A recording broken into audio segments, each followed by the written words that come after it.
श्री स्वामी समर्थ। आज आपण पाहणार आहोत स्वामींची नित्यसेवा काय करावी आणि कशी करावी। खरं तर स्वामी आपले गुरु आणि आपल्या जीवनाचा आधार आहेत। स्वामींनी दिलेल्या संदेशाने अनेकांच्या आयुष्याचे कल्याण झाले।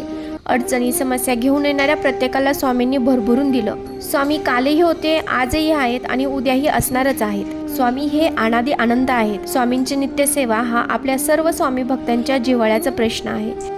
स्वामींच्या नित्यसेवेत आपण पुढील 3 गोष्टी केल्या तर स्वामींनी दिलेल्या "भिवू नकोस, मी तुझ्या पाठीशी आहे" या वचनाप्रमाणे स्वामी सदैव आपल्या पाठीशी उभे राहतात। आज मी तुम्हाला नित्यसेवेबद्दल जे सांगणार आहे ते खूप महत्त्वाचे आहे। पहिली गोष्ट म्हणजे श्री स्वामी चरित्र अध्यायाचे दररोज क्रमशः 3 अध्याय वाचन करणे महत्त्वाचे आहे।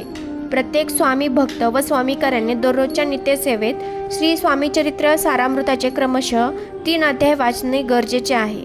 याचे कारण म्हणजे हा एक अतिशय पवित्र ग्रंथ आहे आणि याच्या एक संकल्पपूर्वक 108 आणि त्याच्याही पेक्षा अधिक पारायणाने अनेकांचे कठीणातील कठीण अतिशय अवघड असे अनेक प्रश्न सुटल्याचे अनेक उदाहरणे समोर आहेत। या स्वामींच्या सारामृताचे काय महत्त्व आहे हे याच ग्रंथातील 14व्या अध्यायात सांगितले आहे। स्वामी चरित्र वाचिता ऐकिता सकल दोष जातील। याचा अर्थ स्वामी चरित्र वाचलं किंवा ऐकलं तरी आपले अनेक संकटे दूर होतील आणि दोष आपोआप कमी होतील। दुसरी गोष्ट म्हणजे स्वामींचा जप। स्वामींच्या नित्यसेवेत श्री स्वामी समर्थ जपाला खूप महत्त्व आहे। जितक्या श्रद्धेने एकाग्रतेने स्वामी नामाचा जप कराल तेवढेच स्वामी तुम्हाला जपतील। प्रत्येक संकटापासून तुमच्या कुटुंबाचं रक्षण करतील। स्वामींच्या जवळ जाण्याचा, त्यांचा कृपा आशीर्वाद मिळवण्याचा सोपा आणि साधा महत्त्वाचा मार्ग म्हणजे स्वामी नाम श्री स्वामी समर्थ हा जप करणे। स्वामी नित्यसेवेमध्ये इतर काही सेवा करता आल्या नाहीत तरी चालतील, पण दिवसभर काम करत असतानाही श्री स्वामी समर्थ जप केल्यास स्वामींची कृपा दृष्टी तुमच्यावर राहील। स्वामी तुम्हाला भरभरून देतील। स्वामी चरित्र सारामृतातील 14व्या अध्यायात एक श्लोक आहे, श्री स्वामी समर्थ हा षडाक्षरी मंत्र प्रीतीने जपावा अहोरात्र, तिने सर्वार्थ पाविजे। याचा अर्थ तुम्हाला सगळं काही मिळवायचा एकमेव मार्ग म्हणजे श्री स्वामी समर्थ या मंत्राचा श्रद्धेने जप करणे।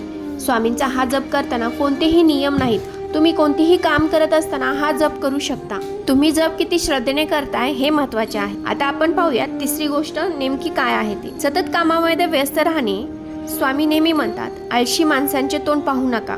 स्वामी सांगतात, आपला प्रत्येक दिवस आपण हा आनंदात उत्साहात घालवायला पाहिजे। स्वामी आपल्याला कधीच सांगत नाहीत की काम सोडून पोथी पुराण वाचत बसा। भक्तीबरोबरच आपण आपल्या कामात सतत व्यस्त राहणे, सतत काहीतरी नवीन गोष्ट करत राहणे खूप महत्त्वाचे आहे। जर कष्टाला भक्तीची जोड असेल तर तिथे आपल्याला अशक्य गोष्टही शक्य होते। स्वामींच्या तारक मंत्रामध्ये सांगितलेच आहे, निशंक हो निर्भय हो मनारे, प्रचंड स्वामी बळपाठीशी रे, अतर्क्य अवधूत हे स्मरणगामी, अशक्य ही शक्य करतील स्वामी। आपण फक्त कष्ट करत राहायचं, आपण आपलं काम करत राहायचं। जो व्यक्ती आपल्या कामाशी आणि स्वतःशी प्रामाणिक असतो, स्वामी त्यांची साथ कधीही सोडत नाहीत। श्री स्वामी समर्थ। तुम्हाला जर हा माझा व्हिडिओ आवडला असेल, तुम्हाला ही माहिती आवडली असेल तर अशाच नवनवीन व्हिडिओसाठी आणि माहितीसाठी माझ्या चॅनलला सबस्क्राईब करा आणि कमेंट करायला विसरू नका। धन्यवाद। श्री स्वामी समर्थ।